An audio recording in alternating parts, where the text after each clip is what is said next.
The reason why you're asking this question is not because of yourself. It's to understand who you are about to sexually get married to. Can you comfortably use condom when we are married? Have you been sexually abused, raped, or molested? What do you think about oral sex? Do you fancy it? Can you do it? And do you know there are some African culture where when a married woman sleeps with another man in a matrimonial home, all her male sons die. You're welcome. Today's topic is something interesting. I have listed here 15 questions you need to ask your partner about sex. And this video is addressing anybody that's about to get married. I have them written here. So when you see me looking down, just know that I'm trying to read the questions.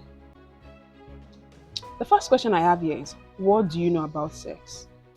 As basic as that question is, please, you need to know what you are getting married to sexually, right? Try to understand. Let them tell you what they know about sex. Some people might just feel sex is just about manufacturing kids. Some see sex as a form of pleasure. Just ask. There's no crime in asking, right?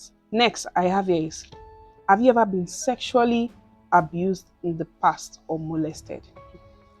See, trauma, I don't joke with things like this.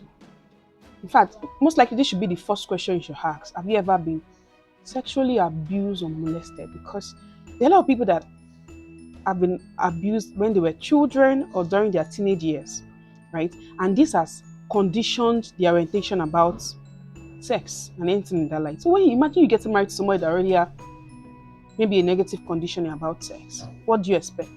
So when you don't ask these questions, you will not be able to understand how deep the person is affected, and that is trauma. So you have to ask, have you been sexually abused, raped, or molested? Any form, please let me know. Next I have here is, do you watch pornography or do you masturbate? Ask this question.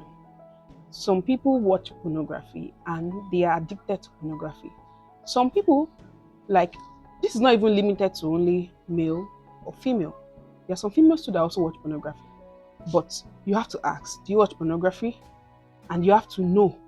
If the answer is yes, please go a step further. What is your frequency of watching? Some people watch pornography and they masturbate several times a day. There's a case I know of, real life scenario, where a man is married to his wife, right? But they currently have a child, and he's stating that the child they have is a mistake because all what the man does is just to watch porn. Even if the lady is beside him, he doesn't even take note of her presence. Next, I have here, what do you think about same-sex sexual relationship? Have you tried it before? This will help you dive deep to know the sexual orientation of the person or sexual disorientation of the person. This can also open you to knowing those that are gays or lesbian. Next, what is your sexual experience? This particular question is to know whether the person is celibate, or the person is abstaining, the person is highly active, or the person is averagely active, right? Getting married to someone that has been celibate all his life or all her life, please don't expect too much, right? You know that this person is a novice. When you're getting married to someone that's most likely abstaining, it's a different ballgame. But I'm talking about when you're getting married to someone that is sexually active, someone that doesn't go a day without having sex. How do you do it? Next question I have here, what do you think about oral sex? Do you fancy it? Can you do it? You know, when we talk about things like oral sex, especially when it comes to the Christian home, a lot of people, well, let's say a lot of people, I don't know, but many people shy away from questions like this or from sexual activities like this. So you have to ask. I don't know if the person has been active, most likely maybe that's what the person likes. I don't know. Or maybe it's what the person has in his or her head that the person is most likely trying to test on or practice with you. So you have to ask and be open. If you don't fancy it, be plain, please. I don't fancy it. Don't say, okay, when you know it's disgusting to you, don't say, okay, I would, okay. Be plain. I don't do it. I'm not planning on doing it, and I'm not interested. Simple. Next, the question I have here is, what is your opinion about threesome or open relationship? The world is changing, a lot of things are changing. Now, there are different ways people think of spicing their relationship, and open relationship is part of it, threesome is part of it. Please scream if you are not in support of it. Hell no, I don't want this. But if you like it, my hands are up. But I believe people watching this particular video are matured people with matured minds. And I believe you have your end goal for asking these questions, right? Next, can you comfortably use condom when we are married as a form of birth control? See, a lot of people, no, I don't want to say a lot of people because I've not really done statistics on the usage of condoms for married people or things in the like. But some men don't really like using condoms, especially when they are married. But please talk about this. I know why I added this. I really discourage women using the medical form of birth control. If you can't do anything like natural form of birth control, that maybe condoms, pull out is not 100% efficient, right? But anything of you going to do birth control, taking injections and things like that, like myself, I discourage it. Please, if you know your sisters, let me tell them, discourage it. There are life situations where people used it and it stayed in their body for years. Some people never recovered from it. Another situation where somebody explained that I aimed for going for the birth control was she and her husband wanted like 6 months after they got married. She don't want her to set up something, so she went for the birth control. Then when they were ready to get pregnant, it took them another 6 months before they could do it. It wasn't working because the drug stayed in their system. Some people, it stays in their system for 6 months, for years, and some forever. So right now, I don't know your particular body system. And please, don't use your body as a form of experiment. Ensure you ask the question, are you comfortable using condom? If it says no, I don't know what to tell you. But please, try to talk about it though. If it says no and it's something important to you, please. Next question I have here is, can you comfortably undress before your partner in marriage?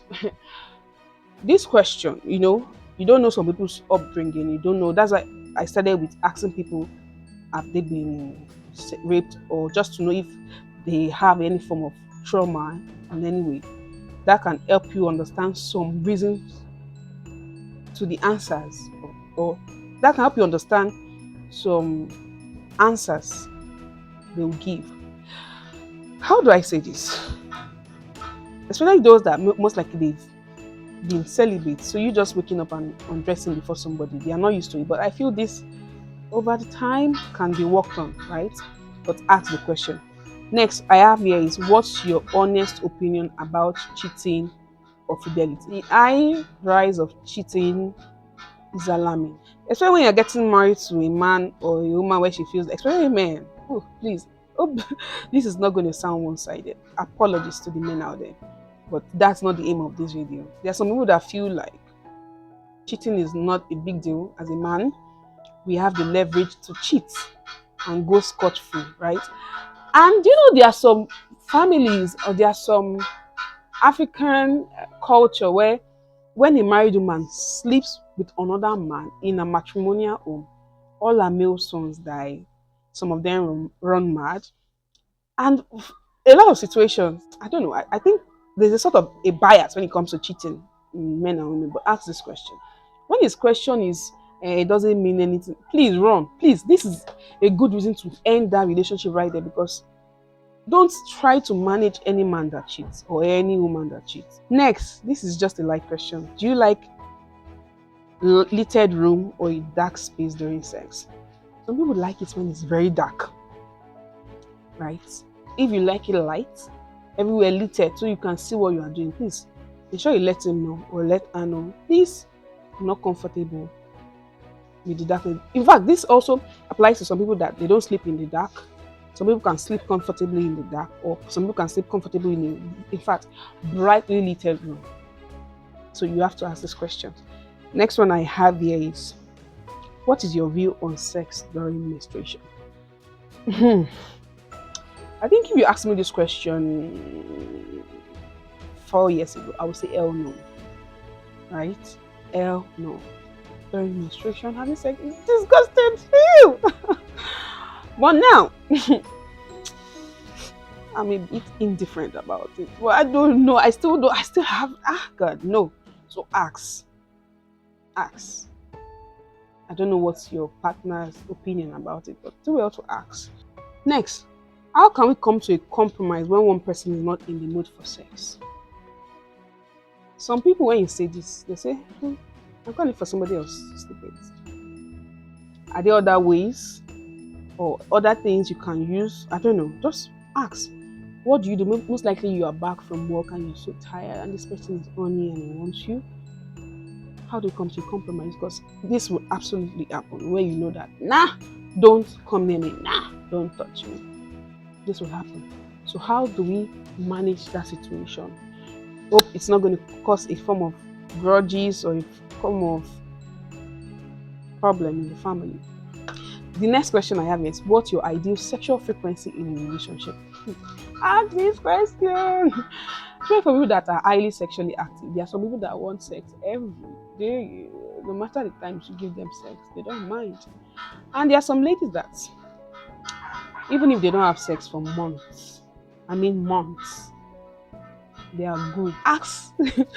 Ask so that if it's too far apart, you guys can come to a pace that is favorable for both. Because at this point, you have to please your partner. But in the fact that you want to please your partner does not mean that you should now displease yourself. But at least come to a point where you can be able to manage things. Is there anything in my eyes? I don't know what is. Is this L? Is it still there? Oh yeah, out of the way. Next one is, how do you feel about introducing toys or other aids in our sex life? It's still about spicing things up.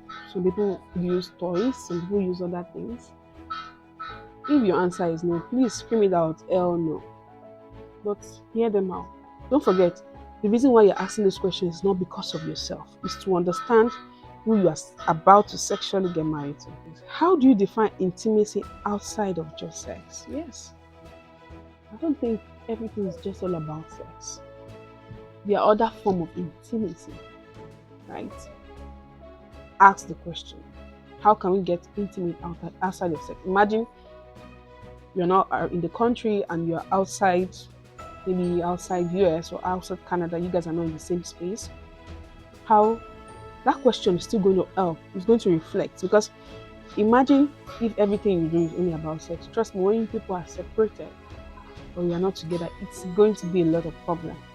So you have to ask that question, right? And the last question I have here is, how do you feel about exploring different settings or scenarios for intimacy? There are some people that they only know that the only space where they have sex is in the bedroom. That's what the bedroom is for. If you have personal questions, please email me. And a massive thank you to everyone who has donated to this channel and to those that also share my videos. Thank you so much. This is Chioma Evo, and I will see you next time. Bye, bye, bye, bye. Don't forget to use the link in the description box to advantage. Shop some things, buy some courses, and better your life. Thank you. Bye. Bye, bye, bye.